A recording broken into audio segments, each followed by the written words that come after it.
Hello student, कैसे हो आप सभी। तो आज की इस वीडियो में हम क्लास 11th मैथ्स का जो सिलेबस है, ठीक है, न्यू सेशन 2025 से 26 वालों के लिए जो सिलेबस है मैथ्स का, कौन कौन से चैप्टर हमारे सिलेबस में आ रहे हैं वो हम समझेंगे। और एक चीज़ कहूँगा कि अगर आप ये वीडियो देख लेते हो, ठीक है, पूरा आपको सिलेबस समझ आएगा एंड क्या क्या चीज़ें हमें पढ़नी है ये समझ आएगा।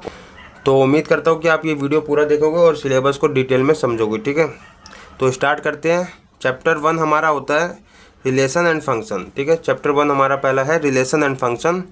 क्लास 11th में आपने सेट्स पढ़ा था, ठीक है, चैप्टर 1, तो वो बस उतना ही था, ठीक है। लेकिन रिलेशन एंड फंक्शन चैप्टर 2 जो पढ़ा था आपने, वहाँ पे आपका आगे ही वर्जन, ठीक है, उसका आगे वर्जन, मतलब जितना आपने पढ़ा था उससे आगे अब इस क्लास 12th में आप मैथ्स में पढ़ोगे चैप्टर 1, ठीक है। एंड ये चैप्टर बड़ा है नहीं, बड़ा था पहले। ये चैप्टर जो है बहुत बड़ा था, ठीक है। 4 एक्सरसाइजेस थी एंड दूसरा इसमें बहुत सारे कॉन्सेप्ट थे, बट क्योंकि एनसीईआरटी ने सब कुछ डिलीट कर दिया है एंड सीबीएसई अब इसमें कम सिलेबस पूछ रहा है, तो बस आपको बस कुछ नहीं, रिलेशन एंड फंक्शन ही पढ़ना है, ठीक है। फंक्शन में भी 2 ही टाइप है आपका, वन फंक्शन और ऑन टर्म फंक्शन, ये 2 ही आपको पढ़ना है, ठीक है। एंड रिलेशन में आपके कौन कौन से टाइप्स ऑफ रिलेशन है, रिफ्लेक्सिव, ट्रांजिटिव और सिमेट्रिक, ये 3 टाइप्स आपको पढ़ने हैं, ठीक है। तो ज़्यादा बड़ा सिलेबस है नहीं, इजी लगेगा आपको चैप्टर ये। चैप्टर 2 आपका है इन्वर्स ट्रिग्नोमेट्री। अभी तक आपने क्लास 11 तक आपने बस ट्रिग्नोमेट्रिक पढ़ी थी, ठीक है, ट्रिग्नोमेट्री डिटेल में पढ़ी थी, ठीक है।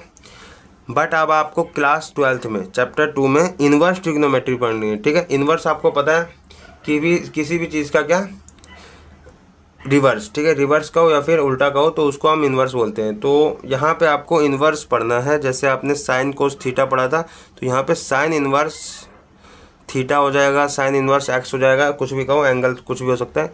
तो वही आपको बस यहाँ पे इन्वर्स लगाना है, ठीक है। किसी भी चीज़ का इन्वर्स आपको पता है कि वो चीज़ अपोन में आ जाती है। जैसे 1 अपोन में साइन एक्स है तो ये इन्वर्स हो गया, लेकिन यही ऊपर कर दूँगा तो मैं इसको कैसे लिख सकता हूँ, साइन इन्वर्स एक्स। तो बस हम इसको ऐसे लिख देते हैं, ठीक है। तो इसमें आप इन्वर्स ट्रिग्नोमेट्री फंक्शन को डिटेल में सीखोगे, उसके ग्राफ क्या होते हैं, कैसे इन्वर्स एग्जिस्ट करता है, किस ट्रिग्नोमेट्री का हमारा इन्वर्स एग्जिस्ट करता है, इसमें हम समझेंगे, ठीक है। कैसे हम इसको फाइंड करते हैं, प्रिंसिपल वैल्यू कैसे निकालते हैं एंड कैसे क्वेश्चंस को प्रूव करते हैं, ठीक है। इन्वर्स वो ट्रिग्नोमेट्री कैसे प्रूव की जाती है वो सब कुछ हम समझेंगे, ठीक है। डोमेन, रेंज, सब कुछ इसमें आएगा हमारा। चैप्टर 3 हमारा है मैट्रिसेस। अभी तक ये चैप्टर आपने ना तो क्लास 11 में पढ़ा, ना पीछे आपने इस चैप्टर को पढ़ा। ये दोनों चैप्टर आपके लिए नए हैं, मैट्रिसेस और चैप्टर 4 हमारा डेटरमाइनेंट। ये चैप्टर आपके दोनों नए हैं एंड ईजी है। आपको ये चैप्टर बिल्कुल ईजी लगेंगे, हार्ड नहीं लगेगा। लेकिन ये बोलता है कि भाई मुझे टाइम दो, ये दोनों चैप्टर बोलते हैं मुझे टाइम दो और मुझे सीखो, डिटेल में सीखो, ताकि मैं आपके लिए ईजी बनूँ, ठीक है। तो आपको ये चैप्टर ना तो इसका और किसी चैप्टर से, इन दोनों चैप्टर से लिंक है, ठीक है। आगे लिंक है लेकिन इन दोनों चैप्टर से लिंक नहीं है। आपको ये दोनों इजी लगेंगे एंड शुरुआत भी हम इन्हीं दोनों चैप्टर से करेंगे, ठीक है। मैट्रिसेस से शुरुआत करेंगे सबसे पहले तो, क्योंकि इसका कोई किसी में लिंक नहीं है, ठीक है, किसी भी चैप्टर से मतलब लिंक नहीं है, तो इससे हम स्टार्ट करेंगे। एंड चैप्टर 4 हमारा डिटरमाइनेंट आपको पता चल गया। चैप्टर 5 हमारा है कॉन्टिन्यूटी एंड डिफरेंशिबिलिटी। क्लास 11th में आपने लिमिट एंड डेरिवेटिव पढ़ी थी, ठीक है। मैंने उस टाइम बोला था कि आपको लिमिट एंड डेरिवेटिव यहाँ पे जितना समझना नहीं है, ठीक है। यहाँ पे इंट्रोडक्शन है आपका एंड लिमिट एंड डेरिवेटिव को आप डिटेल में क्लास 12th में सीखोगे, ठीक है, एंड समझोगे। तो यहाँ पे आप क्लास 12th में चैप्टर 5 के नाम से लिमिट एंड डेरिवेटिव को इंट्रोड्यूस किया गया एंड डिटेल में बताया गया कि कैसे हम डिफरेंशिएशन निकालते हैं, ठीक है, एंड कैसे हम कॉन्टिन्यूस फंक्शन और डिसकॉन्टिन्यूस फंक्शन कैसे होता है, सब कुछ इस वाले चैप्टर में हम समझेंगे, ठीक है। एंड चैप्टर 6 है हमारा एप्लीकेशन ऑफ डेरिवेटिव। डिफरेंशिएशन हमने सीख लिया, ठीक है, डिफरेंशिएशन करना सीख लिया। अब डेरिवेटिव का कहाँ यूज़ होता है, ठीक है, डेरिवेटिव हम कहाँ करते हैं उसको हम यहाँ पे सीखेंगे, ठीक है, डिटेल में। तो ये चैप्टर भी आपके लिए इम्पोर्टेंट है एंड ये बड़ा है, थोड़ा बड़ा चैप्टर है ये दोनों। तो बड़े तो मैं ये कहूँगा कि सारे चैप्टर बड़े हैं, ठीक है, लेकिन क्योंकि सिलेबस बहुत सारे अब कट भी हो चुके हैं तो बहुत सारे चैप्टर अब छोटे हो गए, ठीक है, लेकिन ये दोनों चैप्टर फिर भी यार बड़े हैं, ठीक है। तो उसके बाद हमारा आता है चैप्टर 7 इंटीग्रल्स। ठीक है, इंटीग्रल्स भाई अपने आप में ही बहुत बड़ा चैप्टर है, पहली बात तो। दूसरा ये चैप्टर बोलता है भैया मुझ पे मेहनत करो वरना मैं किसी को समझ नहीं आऊँगा। ठीक है, जो मुझ पे मेहनत नहीं देगा, टाइम नहीं देगा, मैं समझ नहीं आऊँगा। और जिसने मुझे टाइम दिया एंड मेरे क्वेश्चन सॉल्व किए तो उसके लिए मैं ईजी हूँ। ठीक है, तो आपको क्या करना है, इसको टाइम देना है। ठीक है, एंड डिटेल में सीखना है तो आपको भी ये चैप्टर ईजी लगेगा एंड इसके कॉन्सेप्ट ईजी लगेंगे। ठीक है, एंड उसके बाद हमारा आता है चैप्टर 8 एप्लीकेशन ऑफ इंटीग्रल। जैसे हमने एप्लीकेशन ऑफ डेरिवेटिव पढ़ा वैसे ही एप्लीकेशन ऑफ इंटीग्रल। इंटीग्रल का कहाँ यूज़ होता है, बेसिकली एरिया निकालने में इसका यूज़ होता है। ठीक है, तो इंटीग्रल का कहाँ यूज़ होता है वो हम इसमें समझेंगे। एरिया कैसे फाइंड करते हैं किसी भी कर्व का। ठीक है, अब ये कर्व है, अब मुझे इसका एरिया फाइंड करना इतना, कैसे फाइंड करूँ, ना तो ये ट्रायंगल है ना तो ये सर्कल है ना कुछ है, तो इसका एरिया कैसे फाइंड किया जाएगा, तो इंटीग्रेशन की हेल्प से फाइंड किया जाता है। तो कैसे फाइंड किया जाएगा वो हम डिटेल में इसमें सीखेंगे। ठीक है, एंड फिर हमारा चैप्टर 9 है डिफरेंशियल इक्वेशन। अभी तक आपने क्या पढ़ा है, लीनियर इक्वेशन पढ़ा है, क्वाड्रेटिक इक्वेशन पढ़ा है, पॉलिनोमियल इक्वेशन पढ़ी है, लेकिन अब आ गया आपके पास डिफरेंशियल इक्वेशन। ठीक है, जिसमें आपको डेरिवेटिव भी दिखेंगे, डेरिवेटिव जिसमें डेरिवेटिव आ जाए वो डिफरेंशियल इक्वेशन होता है। ठीक है, तो यहाँ पे हम डिटेल में सीखेंगे कौन कौन से हमारा सॉल्यूशन होता है इसको फाइंड करने के लिए, होमोजीनियस सॉल्यूशन, जर्नल इक्वेशन। ठीक है, तो इसमें हम सब कुछ डिटेल में सीखेंगे। अगर आप इसकी सारी एक्सरसाइज सोल्व कर लेते हो, ठीक है, जितनी भी एक्सरसाइज है सोल्व कर लेते हो, मिसलिनियस सोल्व कर लेते हो एंड ऑल्सो एग्जाम्पल सारे सोल्व कर लेते हो, ये चैप्टर आपके लिए ख़त्म है। आपको सारा ये पूरा चैप्टर आपको आ गया समझ। ठीक है, एंड समझ आ गया कि हमें करना क्या है, बेसिकली कैसे सोल्व करना, सब कुछ डिटेल में समझ आ जाएगा। ठीक है, चिंता मत लो। एंड चैप्टर 10 हमारा है वेक्टर अलजेब्रा। ये चैप्टर आपके लिए नया है। ठीक है, ना तो आपको आपने क्लास 11th में इसको पढ़ा है, यहीं से आप शुरुआत करोगे वेक्टर अलजेब्रा पढ़ोगे तो ये चैप्टर वैसे तो ये कहूँगा कि यार बस इसको ना आप क्या करना, स्टार्टिंग में टाइम दे देना। ठीक है, आप स्टार्टिंग में अगर इसको सीख लेते हो ना, चैप्टर बहुत ज़्यादा ईजी है ये। ठीक है, हार्ड है ही नहीं।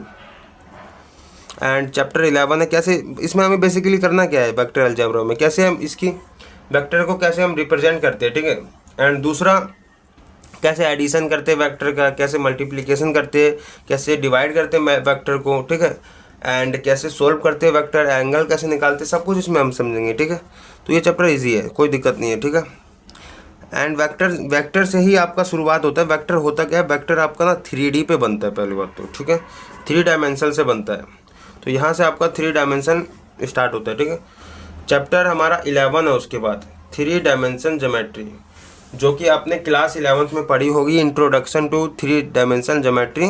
एंड उसी का नया वर्जन, उसी का आगे का वर्जन यहाँ पे आपको पढ़ना है एंड डिटेल में चीज़ें सीखनी है, कैसे हम डिस्टेंस निकालते हैं, कैसे शॉर्टेज डिस्टेंस निकालते हैं, लाइन का कैसे इक्वेशन निकालते हैं। ठीक है, एंड क्योंकि ये आपका जो है 3 डायमेंशन ज्योमेट्री, इसका इक्वेशन क्योंकि 3 डायमेंशन पे बनेगा। ठीक है, अगर मेरी ये लाइन जा रही है तो इसका इक्वेशन कैसे निकालेंगे। ठीक है, ये क्योंकि 3 डायमेंशन पे है तो इसके 3 पॉइंट होंगे, तो उससे कैसे निकालेंगे ये बेसिकली समझेंगे। ठीक है, एक्स वाई जेड तीनों इसमें होते हैं तो वो हम डिटेल में सीखेंगे।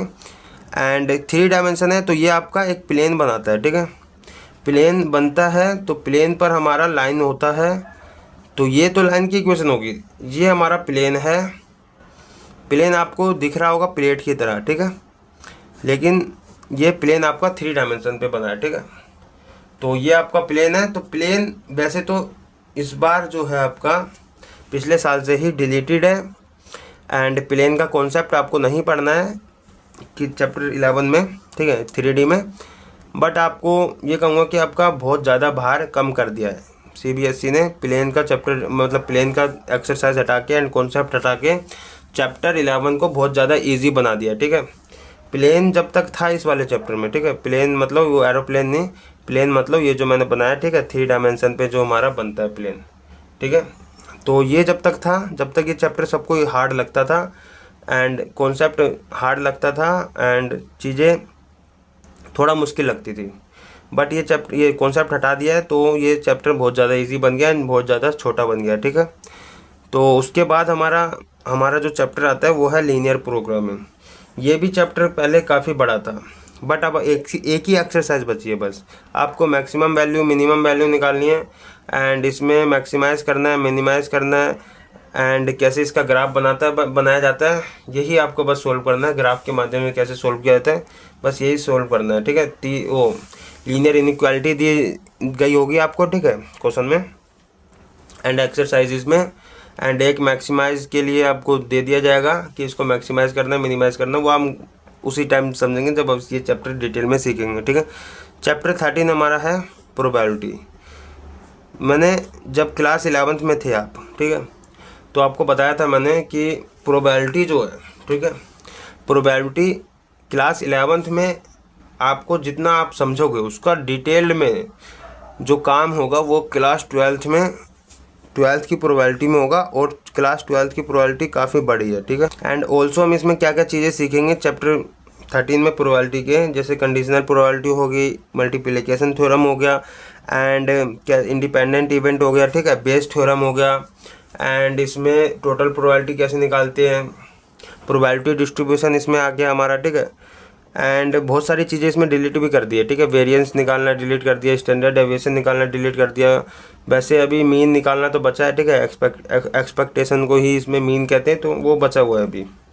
तो बहुत सारी चीज़ें डिलीट हो चुकी है, लेकिन इसमें हमारा बहुत अभी टॉपिक बचे हैं जिसको हमें डिटेल में सीखना है।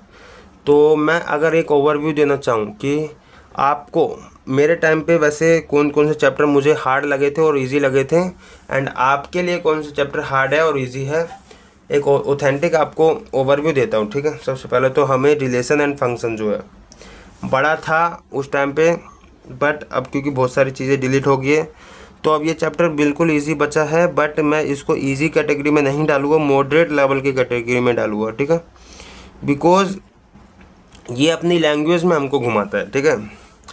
एंड ये इतना इजी भी नहीं है बट हार्ड भी नहीं है, ठीक है। जब आप इस चैप्टर को डिटेल में पूरा सीख लेते हो तो ये चैप्टर आपको बहुत ज़्यादा इजी लगेगा, एंड कॉन्सेप्ट क्योंकि आपको सब कुछ पता है इसमें, ठीक है। उसके बाद इन्वर्स ट्रिग्नोमेट्री आता है, ये आपको मैं कहूँगा कि मॉडरेट ये भी लग सकता है, ठीक है, हार्ड भी लग सकता है आपको, बट अगर आप इसको डिटेल में समझ लेते हो, इस पर बहुत ज़्यादा क्वेश्चन सोल्व करने की जरूरत है। तो एनसीईआरटी के साथ आपको इंपॉर्टेंट क्वेश्चन, कैसे क्वेश्चन बन सकते हैं, सब कुछ सोल्व करोगे तो आपको भी ये चैप्टर इजी लगेगा, एंड इसके सारे कॉन्सेप्ट आपको पता चल जाएंगे। मैट्रिसेस और डिटरमिनेंट मैंने जैसा कि बोला, ये आपको बोलता है कि मुझे टाइम दो और मुझे टाइम देकर सीखो, तब मैं आपको ईजी लगूँगा, ठीक है। तो ये टाइम मांगता है एंड बोलता है कि भैया मुझे डिटेल में मेरी एक्सरसाइज सोल्व करो, मिसलिनियस सोल्व करो, एंड एग्जाम्पल सोल्व करो, तो मैं आपको पूरा समझ आ जाऊँगा, ठीक है। तो ये चैप्टर इजी है दोनों, और समझ आ जाएंगे। कॉन्टिन्यूटी एंड डिफरेंशिएबिलिटी, एंड मैं इसका पहले बता दूं, ये चैप्टर आपको इजी भी लग सकता है, मॉडरेट भी लग सकता है, क्योंकि इसमें एक्सरसाइजेज बहुत सारी है, और सारी एक्सरसाइज कुछ ना कुछ नया कॉन्सेप्ट बताएगी, एंड नया कॉन्सेप्ट के साथ साथ नया इन्फॉर्मेशन देगी। बट अगर आप इसकी सारी एक्सरसाइजेज सोल्व कर लेते हो, एग्जाम्पल सोल्व कर लेते हो, और मिसलिनियस सोल्व कर लेते हो, तो ये चैप्टर आपको इजी लगेगा, ठीक है, हार्ड नहीं लगेगा। एंड साथ साथ इंपॉर्टेंट क्वेश्चन करने की ज़रूरत है इसमें, एंड कैसे पीवाईक्यू में क्वेश्चन इसके पूछे जाते हैं, सब कुछ करेंगे, ठीक है, चिंता मत लो। एप्लीकेशन ऑफ डेरिवेटिव पहले हार्ड था, ठीक है, अब इसको मॉडरेट लेवल की कैटेगरी में डालूंगा, क्योंकि बहुत सारे टॉपिक इसमें डिलीट हो गए हैं, ठीक है। एक बार मैं क्या करूँगा कि सब कुछ पहले बता दूंगा कि इस चैप्टर में हमारा कौन कौन सा टॉपिक था, एंड वो तो पढ़ाने पे है मेरा, मैं चिंता मत लो, मैं पढ़ाऊँगा ऐसे कि आपको पता चल जाए कि क्या क्या चीज़ें इसमें थी और अब क्या क्या चीज़ें हमें सीखनी है, ठीक है, वो आप चिंता मत लो। अभी आपका फोकस होना चाहिए कि सिलेबस समझो, एंड एक एक करके चीज़ें, चैप्टर एक एक करके ख़त्म करो और चीज़ें समझो, ठीक है, पेपर के पॉइंट ऑफ व्यू से।